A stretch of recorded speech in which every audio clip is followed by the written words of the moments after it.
오늘 우리에게 주신 하나님 말씀 봉독하겠습니다. 죄송합니다. 다시 한번 일어나셔서 하나님 말씀 봉독하도록 하겠습니다. 누가복음 1장 56절 말씀과 2장 7절 말씀 이렇게 두 구절 되겠습니다. 한 목소리를 같이 봉독하겠습니다. 마리아가 석 달쯤 함께 있다가 집으로 돌아다니라. 첫 아들을 낳아 강보로 싸서 구유에 뉘었으니 이는 여관에 있을 곳이 없음이라라. 아멘. 하나님 말씀에 은혜를 주시고 성령으로 우리 모두를 감동하셔서 성탄주일에 주시는 말씀 통해 또 한 주 동안 승리하며 우리 남은 인생 말씀대로 순종하는 은혜가 있게 하여 주옵소서. 예수님의 이름으로 기도합니다. 아멘. 예, 자리에 앉으시기 바랍니다. 예, 저는 오늘 지극히 높으신 이의 아들 예수님의 탄생이라는 제목으로 하나님의 말씀을 증거하도록 하겠습니다. 오늘 성탄 감사 축하 주일인데요. 저와 여러분의 삶과 가정 속에 성탄의 기쁨과 은혜가 충만하시기를 주님의 이름으로 축복합니다. 그리고 한번 우리 저를 따라서 외쳐주시기 바랍니다. 예수님 생일 축하드립니다. 예수님 이 땅에 우리를 구원하러 와주셔서 감사합니다. 예수님 이 땅에 우리를 구원하러 와주셔서 감사합니다. 아멘. 예수님 다 듣고 계십니다. 그래. 예수님 우리의 고백을 받으신 줄로 믿습니다. 오늘 저의 설교는 지난 주일에 주목하고 싶었다고 말씀드렸던 말씀 중에 한 구절인 누가복음 1장 41절로부터 시작을 하도록 하겠습니다. 누가복음 1장 41절을 다시 한번 읽어보시면 시작. 엘리사벳이 마리아가 무난함을 들음해 아이가 복중에서 뛰노는지라 엘리사벳이 성령의 충만함을 받아. 아멘. 아무리 생각하고 또 생각을 해도 엄마 뱃속에 있는 6개월 정도 된 어린아이인 아기인 세례요한이 마리아가 와서 자기 엄마하고 인사를 하고 이렇게 얘기를 하고 있는데 그 뱃속에서 기쁨으로 뛰어놀 수 있다라는 것이 참 너무나도 생각하면 할수록 신기하고 신비로웠습니다.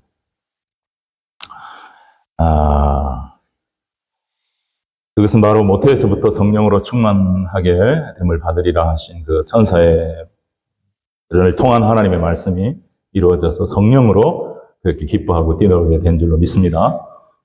인간의 능력이 아니라 두 가지를 그렇게 기뻐하고 뛰어났지 않았을까 생각을 해보았습니다. 첫 번째는 지금 세례요한의 어머니 엘리사벳이 나이가 많습니까? 적습니까? 나이가 많습니다. 나이가 정확히는 모르지만 나이가 많도록 아기를 갖지 못했다 그랬습니다. 서러움을 참 많이 당했을 것입니다. 그런데 하나님의 능력으로 물론 성령으로 잉태된 건 아니지만 그 임신할 수 있는 능력을 하나님이 기적적으로 주셔서 아기를 가졌습니다. 근데 이 나이 많은 어머니가 6개월이 지나니까 이제 아기도 커지니까 힘이 듭니까? 안 듭니까? 또 여자분들 아시잖아요. 그죠? 애가 커지면 커질수록 얼마나 힘듭니까? 집안일하고 뭐 여러 가지 해야 되는데 얼마나 힘듭니까? 그런데 이 마리아가 왔거든요. 근데 마리아가 그냥 잠깐 방문하고 떠나려고 온 건 아닙니다. 잠깐 문안 인사하고 하루나 이틀 있다가 떠나려고 온 거 아니라고요. 오늘 읽은 본문에 보면 56절에 보면 마리아가 석 달쯤 엘리사벳 집에 있다가 떠나니라. 집으로 돌아가니라. 그렇게 말씀하고 있습니다. 자, 왜 석 달 동안 왔을까요? 그리고 부모님한테는 허락받았을까요? 당연히 받았겠죠. 어떤 근거로? 친정 엘리사벳이 지금 하나님의 능력으로 임신을 했는데 그 사정을 잘 알았던 것 같아요. 그리고 왕래도 좀 했었던 것 같아요. 제가 그 엘리사벳이 아기를 해산할 때까지 제가 도와주러 가겠습니다. 그렇게 허락받고 온 것 같아요. 그래서 석 달쯤이라는 단어를 쓰고 있어요. 왜냐하면 아기가 언제 나올지 모르니까. 석 달쯤, 석 달 전으로 그렇게 해서 나이 많은 엄마를 도와주러 온 마리아를 보고 기뻐했던 거예요. 그리고 더 중요한 것은 지난주에도 나눴지만 본질적으로는 마리아의 뱃속에 지금 누가 잉태되어 있어요? 예수님이 성령으로 잉태되어 있단 말이에요. 그것을 성령 충만했던 세례요한이니까 성령으로 깨닫고 알고 그 마리아의 뱃속에 있는 아기 예수, 그분이 어떤 분이에요? 인류를 구원할 분이라는 거 알게 된 거죠. 자기 자신을 포함해서 온 인류를 죄로부터 죄 가운데, 고통 가운데, 절망 가운데 방황하고 헤매는 인생들 도와주시러 죄 문제를 해결하고 우리를 구원하려고 오시는 예수님이라는 것을 세례 요한이 알고 기뻐 뛰어났던 거예요. 여러분, 그러자 엘리사벳이 성령 충만함을 받고 마리아를 축복하고 위로하는 그런 찬양시를 선포하고요. 지난주에 나눴죠. 그러고 난 다음에 그것에 화답이라도 하듯이 성령의 사람이었던 마리아도 하나님 앞에 찬양 올리는 그런 찬양을 주고받는 가운데, 여러분, 찬양을 주고받는 이 아름다운 이 교제 얼마나 귀합니까? 자, 그런 다음에 우리가 읽은 본문의 말씀이 등장합니다. 56절을 다시 한번 읽어볼까요? 시작. 마리아가 석 달쯤 함께 있다가 집으로 돌아다니라. 아멘. 잠깐 말씀드렸지만 마리아가 온 것은, 여러분, 이 짧은 한 구절에 저도 사실 평상시에는 그냥 스쳐 지나갔던 말씀이에요. 근데 이 말씀을 이제 주님의 성탄에 대한 말씀을 준비하면서 누가복음 1장, 2장을 이렇게 계속 읽고 묵상하는 가운데 이 말씀이 마음에 훅 올라오는 거예요. 마리아가 석 달쯤 뭐 했겠는가? 여러분, 뭐 했겠어요? 네? 1차적으로는 도와주러 온 거예요. 제가 생각하기에 제 세상 그런 부자 아닙니다. 사람 쓰고 막 할 그런 여력이 있지 않을 거예요. 그거를 잘 알고 자원해서 도와주러 온 거예요. 이런 뜻이 있을 수도 있고요. 그래서 집안일부터 도와주는 거죠. 딸같이. 하느라고 생각하시면 안 되고요. 친척 딸같이, 여동생같이 이렇게 온 거예요. 음식도 만들었겠죠? 빨래도 도왔겠죠? 청소도 도왔겠죠? 설거지도 도왔겠죠? 뭐 여러 가지로 도왔을 거예요.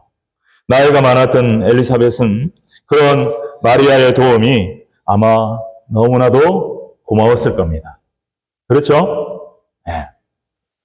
그런데 그것만이 아닙니다. 그것보다 더 훨씬 중요한 것은 그 3달쯤 되는 기간 동안 마리아가 이 엘리사벳과 나눴던 교제. 아까 교제라고 하셨나요? 네. 영적인 교제. 벌써 지금 성령 충만 받아가지고 찬양으로 그 말씀에 근거한 찬양으로 주고받고 있잖아요. 그죠? 그러니까 두 사람 다 성령의 사람들이에요. 성령 안에서 교제하는 겁니다. 이게 얼마나 아름다운 교제인지 몰라요. 여러분, 저나 여러분의 이 세상 살아가고 있는데 세상 밖의 사람들도 만나고 교회 안의 사람들도 만나고 여러 사람들을 만나고 교제하고 나누지만 성령 안에 있는 진실한 사람들과 진실한 성령 안에서의 말씀을 바탕으로 한 교제 나누는 것이 가장 기쁘고 감사하고 의미 있고 복된 교제라고 저는 믿습니다. 여러분, 그렇게 믿으십니까? 믿으십니까? 순수하고 아름답고 귀하고, 그래서 서로에게 상처 주는 교제가 아닙니다. 위로가 되고 격려가 되고 축복이 되는 교제예요. 저는 이 3달 기간 동안 마리아나 엘리사벳이나 서로에게 정말 상호간에 아주 아름답고 귀한 영적인 충전을 받는 귀한 그러한 교제의 시간을 가졌다고 저는 확신합니다. 아멘. 그래서 지금 이 두 분이 다 천사의 그 고지를 받고, 물론 엘리사벳은 직접 받은 게 아니라 남편 통해서 받았지만은 둘 다 아기를 가지고 하나님의 은혜와 능력 가운데 아기를 가지고 구약에 예언되었던 바로 오직 두 사람의 어머니들이 만난 거잖아요. 역사적인 만남이고, 정말 구속사적인 만남이고, 복된 만남이고, 이런 어머니들이 별로 없잖아요. 그죠? 역사적으로도. 그러니까, 그때는 신약이 없으니까 구약 성경 가지고 얼마나 제사장의 아내니까 또 성경도 많이 알았을 거 아니에요. 또. 그러니까 마리아가 그런 것들을 배웠을 수도 있고, 또 세례 요한을 뱃속에 두고 태교하는 것도 배웠겠죠. 얼마나 경건하게 살려고 노력했겠어요. 안 그렇습니까? 하나님의 예언에 의하여 그 예언된 자가 자기 뱃속에 있고, 주의 오실 길을 준비하는 그러한 귀한 사명을 감당하는 엘리야의 심령과 능력으로 주의 백성의 그 마음을 주께로 돌이키는 일을 할 아주 너무나도 중요한 사람이 자기 뱃속에 있는 걸 하니까 말 조심, 행동 조심, 생각 조심 다 하지 않았겠어요? 그죠? 그런 것들을 서로 나누면서, 마리아도 마찬가지. 마리아는 한술 더 떠서 인류를 구원할 메시아가 자기 몸속에 들어와 있으니 더 조심하고, 더 거룩하고, 더 경건하게. 그런 거를 혼자 있으려면 혼자서 그거 일을 누가 이해하겠어요? 그런 거를. 근데 이 두 사람이 딱 만나갖고 아무도 세상 사람이 이해할 수 없는 그러한 것을 서로 공감하는 부분을 공감하면서, 서로의 신앙을 점검하면서, 위로하고 축복하면서, 그 보냈던 그 한 3달여의 기간은 아마도 저는 그런 생각이 들더라고요. 엘리사벳과 마리아의 인생에서 아마 가장 참 기쁘고 은혜로운 그런 시간이 아니었겠는가. 그리고 실질적인 하나님의 섭리 가운데 저는 그런 생각이 들더라고요. 마리아가 어디서 아기를 낳았습니까? 베들레헴에 어디서요? 마구간에서. 그죠? 메시아는 베들레헴에서 나야 하기 때문에 아구스토의 마음을 감동하사 하나님이 고정령을 내리게 하시고, 다윗의 자손이었던 요셉이 고정하러 왔단 말입니다. 그런데 그들이 가난했나 봐요. 아마 돈을 많이 줬으면은 여관 주인이 자기 방에도 내놓았을 겁니다. 근데 그런 돈이 없었나 봐요. 저는 나귀를 타고 마리아를 데려오는 그런 애니메이션이나 영화 같은 거를 보는데 그거는 근거가 없어요.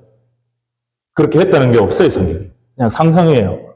제가 볼 때는 나중에 예루살렘 성전에서 정결 예식을 할 때 산피울기 한 쌍을 이렇게 바치는 걸 보면 최고의 극빈자들이 유대 땅에서 제사할 때 바치는 게 비둘기거든요.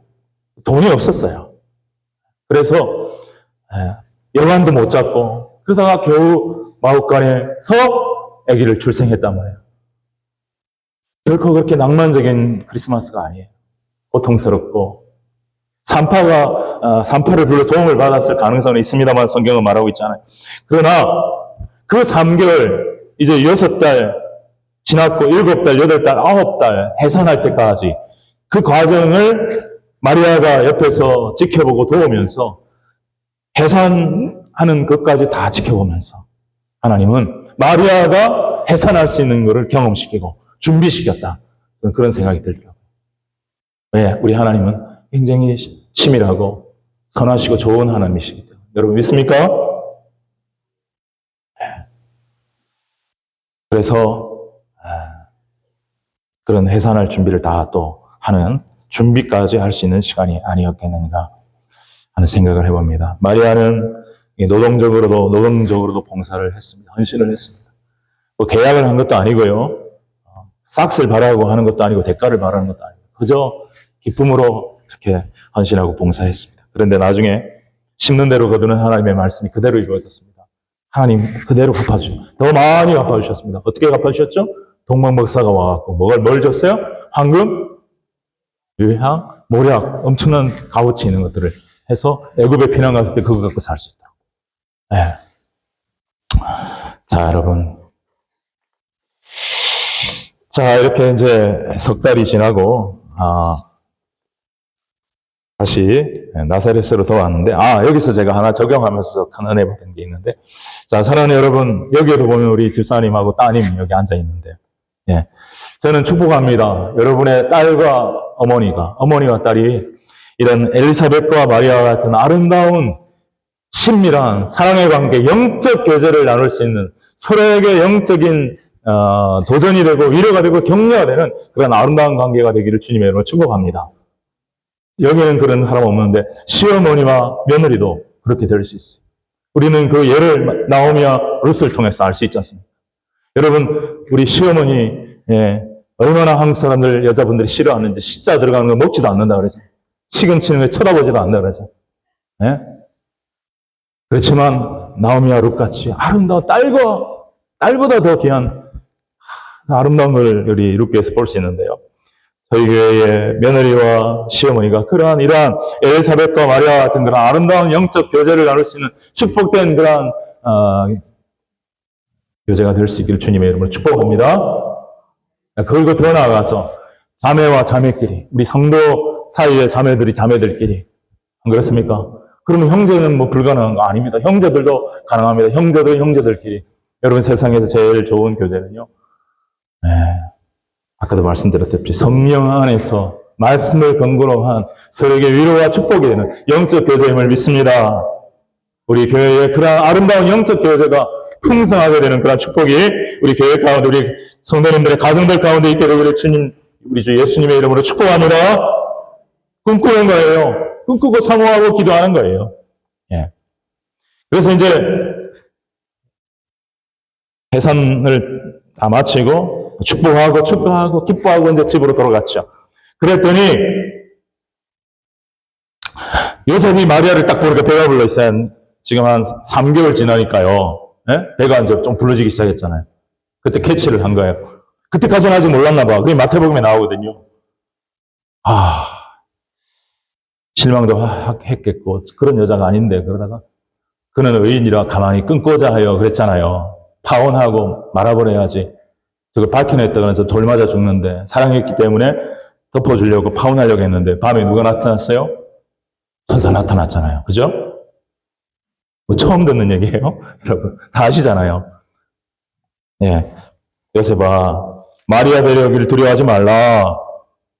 내 아내 마리아 데려오기를 두려워하지 말라. 그에게 잉태된 자는 성령으로 된 것이라. 아들을 낳으니 이름을 예수라 하라. 이는 그가 자기 백성을 그들의 죄에서 구원할 자이십니다. 그리고 임마누엘 얘기 쭉 하잖아요. 그 얘기를 듣고 정말 너무 신비롭고 놀랍지만 순종했던 그는 이제 엘리사벳의 집에서 섬기고 돌아와 있던 마리아를 집으로 데려옵니다. 그리고 난 다음에 마태복음에 보면 결혼할 때, 아직 결혼은 안 한 거거든, 정식으로. 결혼할 때까지 동침은 하지 않았더라. 아들을 낳기까지 동침하지 아니하였더라. 이렇게 나와 있어요. 이름은 벌써 예수라고 정해버렸어. 순종해서. 자, 이런 과정 속에서 호정령이 딱 떨어지고 그 호정령에 의하여, 아까 말씀드렸지만 하나님의 섭리입니다. 왜 그때 그렇게 호정령을 내리게 하냐 이 말입니다. 하나님이 베들레헴에서 태어나게 해야 하니까 그걸 움직이게 하기 위해서는 가이사 아우구스토의 마음을 움직이는 거예요. 하나님 역사의 주관자이십니다. 아멘. 성경은 그런 얘기가 얼마나 있나. 바벨론 포로 70년 때도 포로 귀환을 하는데 그때도 고레스 왕의 마음을 감동하사 다시 돌아가게 하시고 하나님이 하신 거예요. 우리가 인간이 하고 권력자하고 높은 사람이 하고 정치가들이 하고 대통령이 역사를 주관하는 것 같지만 아닙니다, 여러분. 그 뒤에서 보이지 않는 하나님의 손길이 이 우주와 세계와 역사를 주관하고 섭리하고 계심을 믿는 저와 여러분 되기를 바랍니다. 진짜예요. 그래서 역사를 히스토리라고 그러는데 그걸 바로 떼면 his story 이러잖아요. his story. 그렇게 해서 딱 베들레헴을 갑니다. 그래가지고 아기를 낳았어요. 근데 마침 호정하러 온 사람들이 많아서 그런지 여관에 방이 없어요. 예. 제가 볼 때 이 만사 기대는 아내를 데리고 오느라 늦게 온 것 같아요. 제일 꼴찌로 왔어요. 제가 볼 때는 나비 탄 거 온 거 아니에요. 그만한 돈도 없었어요. 제일 꼴찌로 하니까 이미 여관방 다 차버린 거예요. 예. 그래가지고 이 이스라엘 그때 당시에는 이 베들레헴 지역은 특별히 그 광야가 있고 양을 치고 염소를 치는 이런 평원 같은 고원 같은 것들이 많았기 때문에 마구간을 꼭 집에다가 하는데 어떤 집은 1층에 마구간을 두고 2층에 사람 사는 집이고 어떤 사람은 1층에 사람 사는 집이고 그 옆에 동굴 같은데 마구간을 두고 이렇게 많이 했다고 합니다. 네. 그래서 어쨌든 1층이든 동굴이든 간에 거기라도 들어가야 되니까 아기를 낳아야 되니까 들어갔어. 아까도 말씀드렸다시피 성탄 우리 영상이나 카드나 이런 거 보면 크리스마스에 너무 낭만적으로 막 이렇게 되어 있는데 그거 아니에요. 여자가 애기 낳는 게 저는 안 낳아봤지만 얼마나 고통스럽습니다. 그러면 성령으로 인도된 마리아는 그 고통을 면제시켰을까? 그렇지는 않을 것 같아요. 하필이면 마구간입니다. 갈 데가 없었어. 저 여러분 시골에서 저 자라봤기 때문에 우리 집에는 외양간이 있었거든요. 소 키우는 외양간이 있었고 염소 키우는 염소 키우는 데도 따로 있었고요. 토끼 키우는 것도 따로 있었고요. 닭장도 따로 있었고요. 다 있었는데 낭만적으로만 생각되는 거 아닌 거 아시죠? 거기 가면 날마다 매일 쓸고 닦고 청소하지 않는 이상은 마구간이나 외양간이나 할 것 닭장이나 할 것 제일 먼저 나오는 게 뭔지 냄새. 어마어마한 똥냄새, 오줌 냄새. 말도 못합니다. 근데 그게 오래되고 계속 되니까 진이 박혀서 그렇지. 도시 사람들 그러니까 근처도 못 가는 거예요. 너무 그게 심한. 그래도 동물 사는 데를 맨날 우리가 우리 집처럼 이렇게 깨끗이 닦을 수가 없잖아요. 거기다 지퍼를 풀어줘야 되고 음식도 줘야 되는데 거기서 바로 용변 보고 소변 보고 다 하는데 어떻게 하냐고요. 너무나 냄새나고 더러운 환경, 비위생적인 환경 속에 가장 높고 그래서 가장 낮은 환경 속에 가장 높고 깨끗하고 고결하고 죄 없는 하나님의 아들이 높은 신의 아들이 이 땅에 우리를 구원하러 오셨습니다. 할렐루야. 여기서 여러분 우리 2장 7절을 한번 다시 읽어보겠습니다. 2장 7절 시작. 첫 아들을 낳아 강보로 싸서 구유에 누였으니 이는 여간에 있을 곳이 없음이더라. 아멘. 자, 그런데 이 강보로 싸서 구유에 누인 것이 나중에 목자들에게 예수님의 탄생을 알려주는 천사들의 말에 의하면 주목할 내용이었던 것 같아요. 그래서 12절에 보면 이런 말씀이 나옵니다. 12절도 같이 읽어보겠습니다. 시작. 너희가 가서 강보에 쌓여 구유에 누워 있는 아기를 보리니 이것이 너희에게 표적이니라 하더니. 아멘. 표적이란 말은 영어로 사인입니다. 사인. 사인, 표지판 아시죠? 뭔가를 가리키고 있는 거다. 자, 어떤 것을 가리키는 것일까요? 여러분, 강보는 이 어린 갓난아기를 꽁꽁 싸줘야 되잖아요. 그죠? 보호하기 위해서 추우니까. 그리고 구유는 뭡니까? 말이나 양이나 염소가 자기 먹이를 먹는 그런 통 같은 거. 근데 그 구유는요, 두 가지가 그때 당시 있었는데, 하나는 나무 구유고요, 하나는 돌 구유였다고 해요. 돌로 만든 구유, 나무로 만든 구유. 자, 여러분, 예수님께서 지금 강보에 쌓여서 짐승들의 밥통인, 먹이통인 구유에 누워 있습니다. 무슨 뜻입니까? 예수님이 자기가 먹잇감으로 이 세상에 오셨다. 여러분, 베들레헴이 원어로 무슨 뜻인지 아십니까? 베이시라는 말은 하나님이라는 말이고요. 베이시라는 말은 집이라는 말이고요. 늘레헴이라는 말은 빵이라는 말입니다.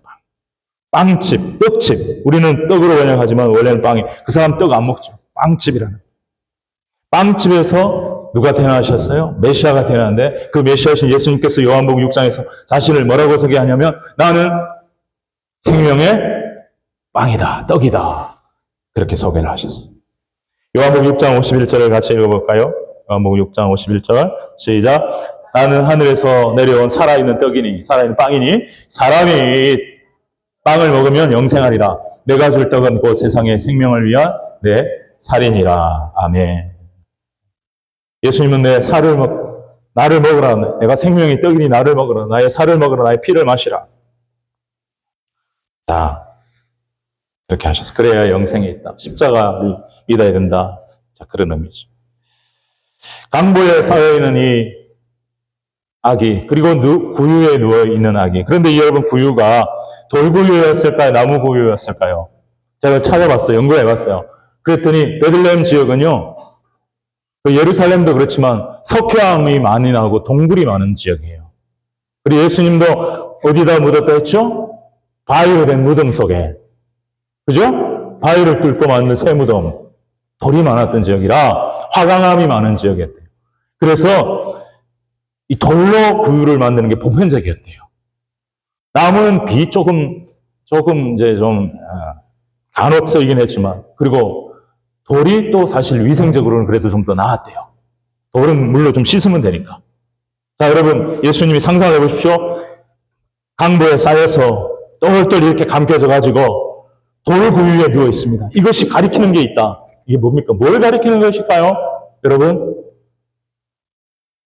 우리가 나중에 다 예수님의 생애를 알기 때문에 이게 가능한 것은 예수님이 마지막에 우리의 죄를 위해서 십자가에 죽으시고 어디에 누워 있었어요? 돌 무덤 속에 세마포 옷이 퉁퉁 감겨 있는 채로.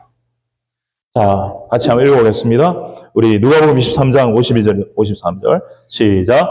그가 빌라도에게 가서 예수의 시체를 달라 하여 이를 내려 세마포로 싸고 아직 사람을 장사한 일이 없는 바위에 판 무덤에 넣어두니. 아멘. 여러분, 예수님이 돌 무덤에 세마포로 쌓여진 채로 누워 있습니다. 이게 예수님이 돌 구유 위에 강보로 쌓여있던 것이 가리키는 거예요. 장차 이 아기가 이렇게 돌 위에 쌓여져서 너희들의 죄를 위해서 죽고 부활하여 너희들에게 영생을 주는 구세주가 되실 것이다. 할렐루야. 여러분 믿습니까? 한 분만 믿습니까? 여러분, 가장 냄새나고 가장 더럽고 비위생적인 마구간에, 다시 말씀드리지만 가장 높고 거룩하고 가장 영광스러운 지극히 높으신 이의 아들, 하나님의 아들이 이 땅에 우리를 구원하러 오셨습니다. 그가 만약 왕궁에 태어났더라면 그를 축하하고 기뻐하게 왕과 권력자들이 왔겠죠. 예수님은 왕과 권력자들에게 관심이 있는 분이 아니라 그 인생들 중에 가장 낮고 선하고 소외되고 힘들고 가난한 그 사람들로부터 높은 자에게까지 다 죄 때문에 방황하는 영혼들을 구원하시기 위해서, 그러니까 스스로를 가장 낮은 자리로 낮추셔서 자기 기준을 가장 낮은 곳으로 낮추셔서 마구간에 돌구유 위에 태어나신 줄로 믿습니다. 이 예수를 여러분 우리가 믿고 기뻐하고 감사하는 것이죠.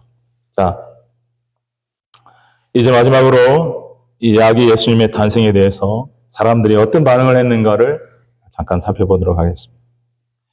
첫 번째, 예수님이 태어났는데도 전혀 예수님이 어떤 분인지도 모르고 또 관심도 없고 냉담한 반응을 갖고 있던 사람들이 있었습니다. 바로 그것이 오늘 우리 7절에 읽은 것에 암시가 되어 있는데 누굴까요? 여관에 있을 곳이 없더라. 여관 주인들은 아마도 돈을 많이 줬다면 아마 자기 방에라도 내어줬을 거예요. 그러나 가난한 목수 그들을 이렇게 사랑으로 감싸주지 못했어요. 그것조차가 벌써 구약의 율법의 신명기에 나오는 말씀을 좀 어기는 거예요. 자, 우리 신명기 24장 19절부터 20절 같이 한번 보겠습니다. 19절을 같이 보겠습니다. 19절. 신명기 24장 19절 말씀. 없어요? 예, 제가 찾아서 읽어드리겠습니다. 신명기, 하나님께서는 구약에 고아와 과부와 나그네를 좀 아끼시는 그런 말씀들을 많이 하셨어요. 그래서 신명기 24장 19절에 보면 내가 밭에서 곡식을 벨 때에 그 한 뭇을 밭에 잊어버렸거든 다시 가서 가져오지 말고, 곡식을 추수를 하다가 남았으면 남았네 하고 다시 가서 주워오지 말고 나그네와 고아와 과부를 위하여 남겨두라. 그래서 그 가난한 나그네와 고아와 과부들이 그것을 갖고 가서 음식 삼을 수 있도록 여호와께서 그리하면 내 하나님 여호와께서 내 손으로 하는 모든 일에 복을 내리시리라. 구제와 긍휼을 베푸는 것을 하나님이 구약 때부터 강조를 하셨거든요. 그게 참 인간의 아름다운 또 사랑이고 정의이기도 하고요. 그리고 20절, 21절에 보면 감람나무 열매를 뜰 때에도 남은 거 있으면 남았네 하고 또 가지 말라. 똑같이 나그네와 고아와 과부가 딸 수 있도록 포도원에 포도를 따면에도 남은 거 따지 말라. 그렇게 아끼시는 연약하고 가난한 자들을 아끼시는 하나님이셨어. 네, 이 말씀을 무시했고요. 네.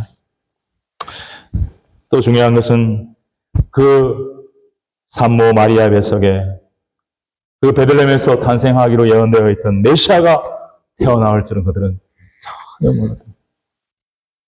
영적으로 무지했고 무관심했고요. 자, 오늘날도 예수님에 대해서 무관심한 사람들도 얼마나 많이 있습니까? 영적으로 무지한 사람들 얼마나 많이 있습니까? 예수님이 어떤 분인지 아무런 생각이 없이 살아가는 사람들. 여러분, 또 두 번째 어떤 반응이 있습니까? 그것은 마태복음 1장에 나오는 한 사람의 반응을 통해서 우리는 볼 수 있습니다. 그것은 바로 헤롯 왕의 반응입니다. 헤롯 왕. 여러분, 헤롯 왕은 동방 박사들이 와가지고 유대인의 왕이 어디서 났느냐 이렇게 물어보니까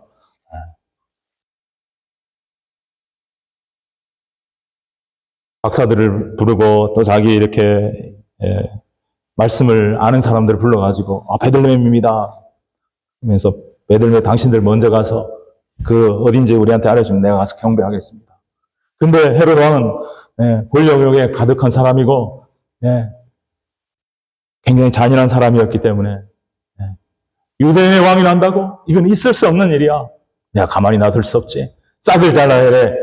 그래가지고 어떻게 했습니까, 여러분? 그 베들레헴 지경에 있는 아이들 중에 2살 이하를 다 몰살시킵니다. 끔찍한 일이에요. 그러니까 이 동방 박사들 실수한 거죠, 실수. 별이 인도였으면 별만 보고 따라오면 되지. 왜 예루살렘을 들어가고 그 잔인무도한 헤롯 왕에게로 갔냐? 왜 물어봤냐, 이 말이에요. 차라리 오지 말았으면 좋았을 것을 하는 그런 얘기를 하는 목사님들도 있습니다. 어쨌든 이 예수님을 적대시하는 사람, 기독교를 핍박하고 말살시켰던 고대부터의 많은 그러한 그리고 공산주의자들 대적하고 그러한 세력들이 또 지금 얼마나 많이 있습니까? 그런데 여러분, 마지막으로 예수님을 기다렸고 또 환영하고 기뻐하고 축하하고 감사하는 그런 사람들이 있습니다. 자, 여러분 누굽니까? 최초로 예수님을 알아보고 기뻐 뛰며 환영했던 사람이 누굽니까? 아닙니다. 세례 요한입니다. 할렐루야. 맞잖아요. 세례 요한 뱃속에서부터 뛰어놀았다. 저는 그게 지금 저한테 확 너무 다 있어. 첫 번째로 알아본 사람이 세례 요한의 말이에요. 뱃속에서부터 기뻐 뛰며. 여러분, 지난주에도 그 설교도 말씀드렸지만 이 세례 요한의 예수 그리스도를 향한 기뻐 뛰고 춤추는 이것이, 찬양하는 것이 저와 여러분의 인생에도 넘쳐나게 되시길 주님으로 축원합니다. 다윗이 춤추며 기뻐했던 것처럼. 한 가지 질문이 들었어요. 마리아와 엘리사벳이 3개월 동안 같이 지냈죠. 3개월쯤. 매일 이제 부딪히고 만나는데 질문이 딱 들더라고요. 세례 요한이 뱃속에서 몇 번 뛰어놀았을까? 처음에 한 번 뛰어놀았죠. 한 번은 분명하죠. 처음 만났을 때. 그죠? 그러면 여러분 매일 만나는데 매일 한 번 정도는 뛰어놀았을 거다. 예수님 또 만나니까. 아니야. 처음에 한 번만 만나고 뛰어놀았어. 한 번. 아닙니다. 매일 아마 한 번 정도는 뛰어놀았을 거예요. 아니에요. 세례 요한의 이걸 보니까 아마 하루도 여러 차례 그냥 예수님만 만나면, 마리아만 만나면 뛰어놀았을 것 같다. 여러분 몇 번이라고 생각하십니까? 3번? 할렐루야. 저도 그렇게 생각합니다. 저도 그렇게 생각이 들더라고요. 이거는 뭐 성경에 안 나와 있는 얘기지만, 세례 요한이 특별한 사람 아닙니까? 그죠? 예수님의 오실 길을 준비하고, 예수님의 나중에 그것도 보지도 못하고 순교했잖아요. 예수님과 죽음이 비슷해요. 비참한 죽음. 그러나 인류 구원을 위해 오실 예수를 위해서 자기 한 몸 바쳤던 세례 요한. 세례 요한이 예수님을 보는 마음, 눈길은 다른 사람 어떤 누구와도 달랐을 것이 아닌가. 그런 생각이 해보았습니다. 자, 그리고 목자들, 하나님이 목자들, 누구도 저기 나사렛이 고향인데 고향 떠나왔기 때문에 아는 사람도 없고 축가도 그냥 형식적으로 축가는 했겠죠. 그 주변 사람들이 아이고 고생하네, 아이고 멀리 와서 애기 낳고 힘들겠네, 이런 거였지만 진짜 마음에서 우러나는 기쁨과 축하는 목자들이 왔어. 이제 그날 밤에 양들을 치는 목자들에게 천사가 나타나서 아까도 우리가 이랬지만 하늘에서 천군 천사가 나와서 찬양하고 가보라. 거기에 강보에 쌓여 구유에 누워 있는 아기가 표적이니라. 그 아기를 찾아가라. 그래, 그 아기를 찾아가서 천사가 이런 말을 했습니다 하고 마리아와 요셉에게 다 이야기하고 축하하고 돌아가면서 하나님을 찬양하고, 그리고 이제 어떤 사람들은 동방박사가 그날 바로 왔을 거다 그렇게 얘기를 하는데, 그건 좀 이 성경 전체를 보면 맞지 않아요. 왜냐하면 8일 후에 할례를 했다고 했고, 그리고 40일 이후에 남자아이 같은 경우는 40일 이후에 정결 예식을 하는데 예루살렘 성전에서 했다고 누가복음 분명히 말하고 있거든요. 자, 그날 밤에 동방박사들이 찾아와서 해버렸다면 이제 피신을 해야 했기 때문에 정결 예식 할례할 시간이 나오지를 못해요. 그래서 학자들은 정결 예식을 마치고 돌아와서 그때는 이제 목수일을 좀 해갖고 돈을 벌었는지 작은 집 방 하나를 얻었는지, 그때에 동방박사들이 여기 마태복음 2장에 보면 한 집에 와서 아기 예수께 경배했다 이렇게 돼 있어요. 그리고 그 다음에 이제 헤롯이 죽이려고 하니까 동방박사들은 피해서 예루살렘을 가지 않고 바로 자기의 집으로 돌아가고, 아기 예수는 애굽으로 피난하고, 그리고 난 다음에 그 헤롯 왕이 죽고 난 다음에 이제 고향 나사렛으로 돌아가는 이러한 일정이 펼쳐지는 것이죠. 자, 동방박사들 와서 또 기뻐하고 축하해야죠. 근데 여러분, 진짜 동방박사들은 안 오는 게 나았어요. 정말이에요. 동방박사들 때문에 그 어리석은 그들에게 본받을 것도 있습니다. 그들이 정성을 다해 별을 따라오고 예물을 바치고 하는 그런 것도 너무 귀하지만, 그들이 별만 보고 따라왔으면 되고, 그들이 예루살렘에 갈 이유가 없어요. 베들레헴만 찾아서 오면 되는 거예요. 왜냐하면 예언이 되어 있기 때문에. 그리고 몰래 왔다 가버렸으면 아무 일 없었는데, 아까도 말씀드렸다시피 왜 그 잔인한 헤롯 왕을 찾아가서 괜한 아이들이 죽게 만드네요. 여러분, 우리가 예수를 믿어도 정말 어리석게 믿지 마시고요. 때로는 정말 예민하게 생각하고 세상을, 정세를 바라보면서 잘 선택하고 행동하셔서 쓸데없는 피해와 어려움을 피하고 살아가는 것도 지혜인 줄로 믿습니다, 여러분. 아멘. 자, 그리고 난 다음에 이제 정결 예식하러 예루살렘에 왔을 때에 시몬이라고 하는 사람은 벌써 성령의 지시를 받아 정말 아기 예수가 메시아가 태어나기를 손꼽아 기다리고 있던 사람, 아기 안고 찬양하고 기뻐하고 감사했죠. 또 여선지자 안나도 금식하며 성전에서 늘 기도하며 메시아가 올 걸 기다리다가 그걸 보고 기뻐하고 사람들에게 전합니다. 자, 이렇게 예수님의 탄생을 둘러싼 사람들의 반응이 크게 세 가지가 있다.